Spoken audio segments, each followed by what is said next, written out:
निर्धनों के लिए विक्रमादित्य सी न्यायकारिणी।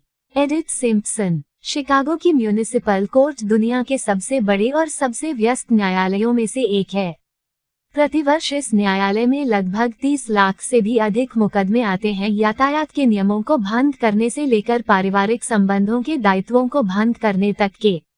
इसी न्यायालय में एक महिला जज हैं, श्रीमती एडिथ सिम्पसन, जो मुकदमों के शीघ्र निपटाने में सिद्धहस्त भी हैं और विख्यात भी। उनका न्यायालय विश्व का अपने ढंग का अनूठा न्यायालय है। वे दिन भर में सैकड़ों मुकदमे निपटा देती हैं एवं मुकदमे को निपटाने में सिद्धहस्त भी हैं और विख्यात भी।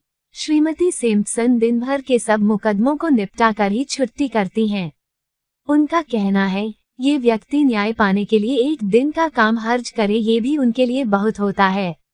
यदि उन्हें कई दिनों तक इंतजार करना पड़े तो इसका स्पष्ट अर्थ आर्थिक संकट होगा, न केवल इस व्यक्ति के लिए ही वरन समूचे देश के लिए भी। उनके इस कथन में कितनी सच्चाई है। समय अमूल्य है। समय गंवाने का अर्थ होता जीवन गंवाना। इस तथ्य को वे बखूबी जानती हैं और अपने दायित्व को भी बखूबी पहचानती हैं। हर व्यक्ति को सस्ता व शीघ्र न्याय मिल जाए तो उसका भी भला हो और देश का भी भला हो। उसके काम का हर्ज न हो और राष्ट्र का उत्पादन न घटे। कितना सुलझा दृष्टिकोण अपनाया श्रीमती सिम्पसन ने। इस दृष्टि से हमारे देश की जो जटिल न्याय प्रक्रिया है वो कितनी हानिकारक है, इसका अनुमान लगाया जाए तो आंखें चकरा जाएं। श्रीमती सिम्पसन की कोर्ट के एक वकील का कहना है, उनके न्यायालय में मानवीय अधिकारों को संपदा के अधिकारों से उच्च स्थान दिया जाता है। उनके न्याय की सबसे बड़ी विशेषता सहज अनौपचारिक प्रक्रिया है।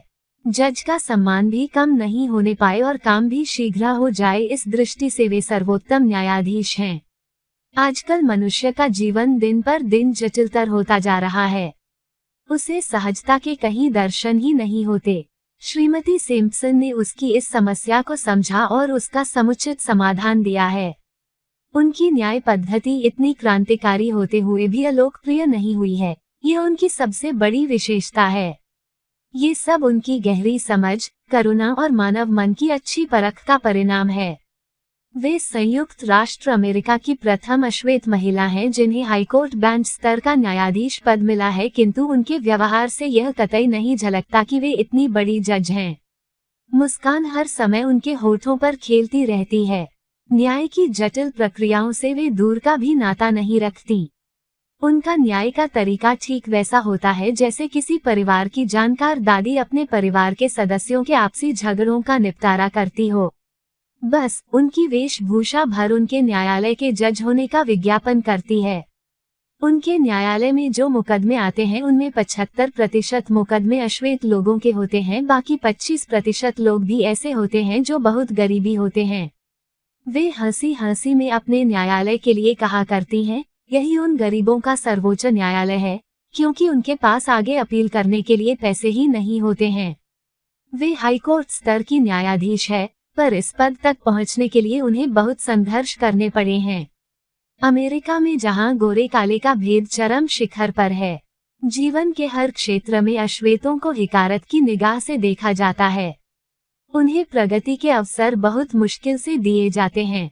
उनके साथ सदा पक्षपातपूर्ण व्यवहार किया जाता है। ऐसी स्थिति में उनका इस पद पर पहुंचना एक आश्चर्य ही कहा जाएगा। इसके लिए उन्होंने अपना पात्रत्व कितना विकसित किया होगा, कितनी स्पर्धा की होगी, तब कहीं जाकर वे इस स्थिति तक पहुंची होंगी। एडिथ स्परलोक पिट्सबर्ग पेंसिल्वानिया में 1901 में जन्मी। एडिथ के पिता एक सिलाई की दुकान में कर्मचारी थे कि आर्थिक स्थिति कमजोर थी। 8 भाई बहन थे, फिर भी उन्हें कभी किसी वस्तु का अभाव नहीं खटका, क्योंकि श्रम और संतोष की संपदा उनके पास पर्याप्त थी। घर के सभी सदस्य काम करते थे। कर्म तो सौभाग्य का दूसरा नाम होता है, सो उनके घर में किसी प्रकार का अभाव किसी को दृष्टिगोचर नहीं हुआ। आवश्यकता की हर वस्तु उन्हें उपलब्ध थी। दूसरी बात ये थी कि उन्होंने आवश्यकताएं भी अपनी स्थिति के अनुरूप ही रखी थी, आसमान को छूने वाली नहीं। एडिथ की माता हेठ बनाती थी। एडिथ को अपने जीवन में कई काम करने पड़े थे। श्वेत लोग उन्हें काले कहा करते थे। उनकी यह टिप्पणी एडिथ के मन में बुरी तरह गड़ जाती थी। पर उसके आगे वह हारने वाली नहीं थी। उसने इस घृणा सूचक शब्द को अपने लिए एक चुनौती बना दिया था। वो मन ही मन कहती थी, हाँ मैं अश्वेत हूँ, मुझे तुम्हारे जैसी सुविधाएं नहीं मिली, रंग नहीं मिला, पर मैं इसकी चिंता नहीं करती। जो कुछ मुझे ईश्वर ने दिया है उसी से मैं तुमसे स्पर्धा कर सकती हूँ।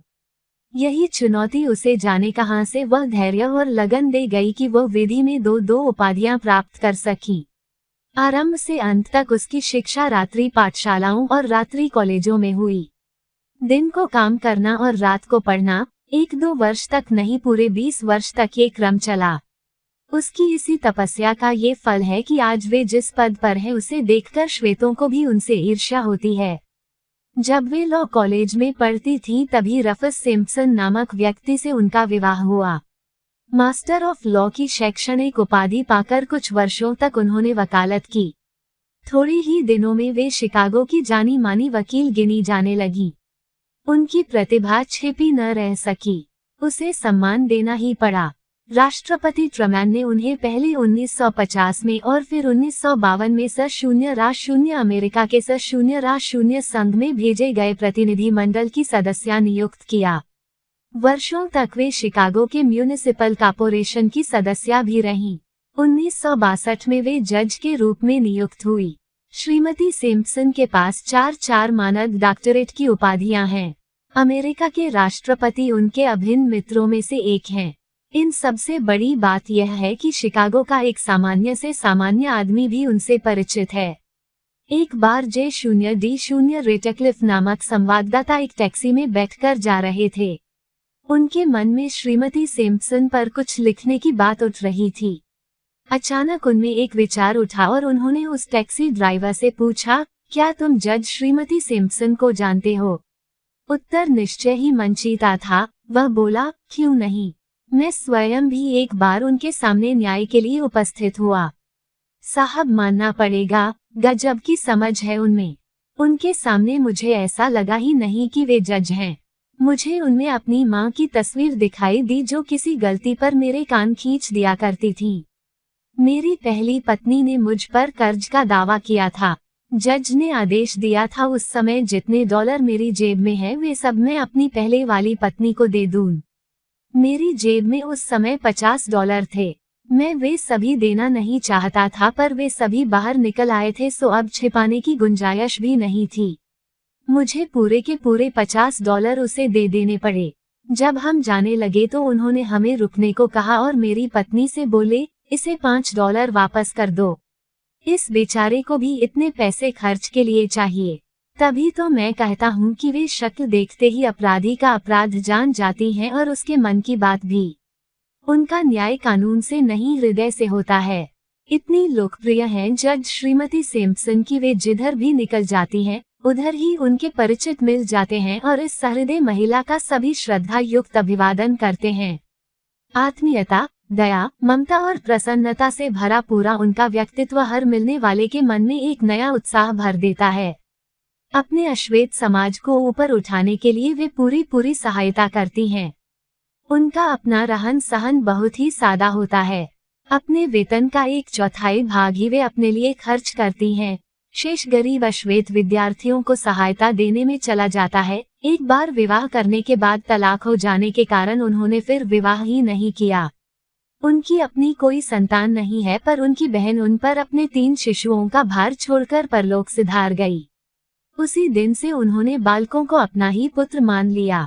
उनका यह व्यक्तित्व और उनका अध्यवसाय अपने आप में अमेरिकावासी अश्वेत नागरिकों के लिए एक प्रेरणा प्रकाश का कार्य करता है।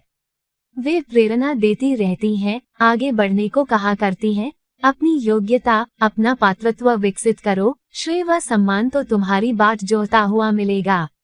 और सच है उनके प्रति न केवल अश्वेतों के मन में श्रद्धा है वरन कितने ही श्वेत लोग भी उनको अपनी माता की तरह मानते हैं।